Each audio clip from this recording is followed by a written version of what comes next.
అందరికీ నమస్కారం.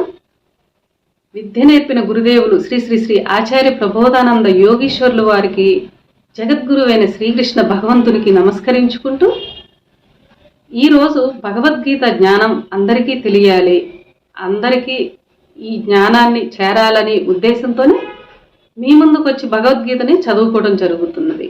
అందరూ గ్రహించాలి.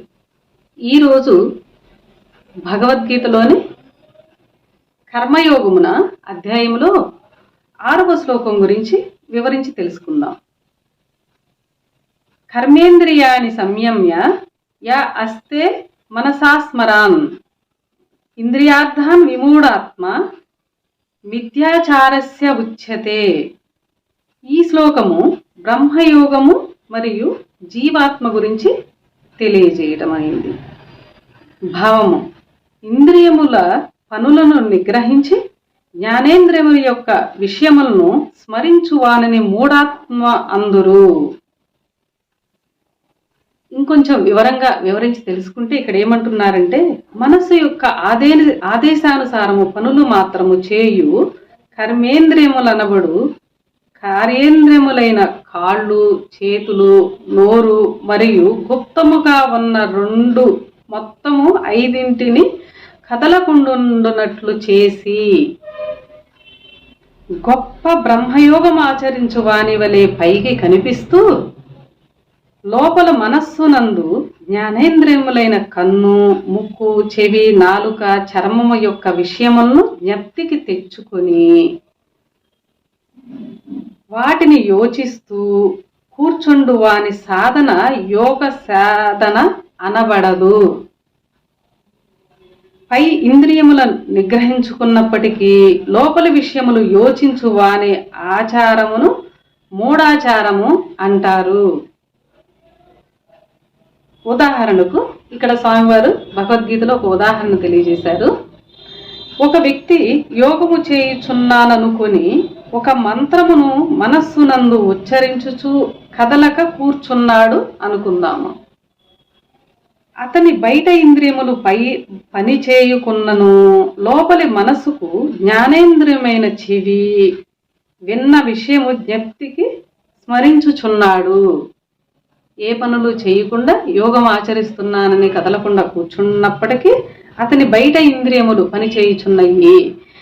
లోపలి మనసుకు జ్ఞానేంద్రియమైన చెవి విన్న విషయము జ్ఞాపకము చేయుచున్నది. కావున అతని ఆచారము సరైనది కాదు అని, అట్టి వాణిని అజ్ఞాని లేక మూఢాత్ముడని భగవంతుడు తెలియచేస్తున్నాడు. ఇక్కడ అట్లు కదలక కూర్చొని మేము ప్రపంచ విషయమును స్మరించలేదు కదా, దైవ సంబంధమైన మంత్రమునో నామమునో ఉచ్చరించుచున్నాము కదా, ప్రపంచ సంబంధ విషయమైతే మంచిది కాకపోవచ్చు, అలా కాక మంత్రమును స్మరించుట కూడా మంచిది కాదా అను సందేహము కొందరికి రావచ్చును. దానికి జవాబు స్వామివారు ఏమని చెప్పారంటే, మంత్రమును స్మరించున్నప్పుడు మాది సరైన ఆచరణని అనుకొని పొరపాటుటకు అవకాశమున్నది. కావున భగవంతుడు ఈ విషయమును ప్రత్యేకించి చెప్పవలసి వచ్చింది. ఇక్కడ ఇంద్రియార్థ విషయములు అన్నప్పుడు మనము మనస్సునందు స్మరించు మంత్రము కూడా ఒకరోజు చెవి యొక్క వినికిడి ద్వారా మనసుకు చేరినదనియే చెప్పవచ్చును. ఇక్కడ మనం ఎంతో జాగ్రత్తగా గమనించుకోవాలి. ఇక్కడ అందువలన ఇది దైవ సంబంధ మంత్రమైనా లేక ప్రపంచ విషయమైనా దానిని చెవి ద్వారా వచ్చిన విషయమేనని చెప్పవచ్చును. ఇక్కడ తేల్చి చెప్పారు చూడండి. ఆ విధముగా ఇంద్రియముల ద్వారా వచ్చిన విషయములు ఏమైనా ఇంద్రియార్థ విషయములే అవును.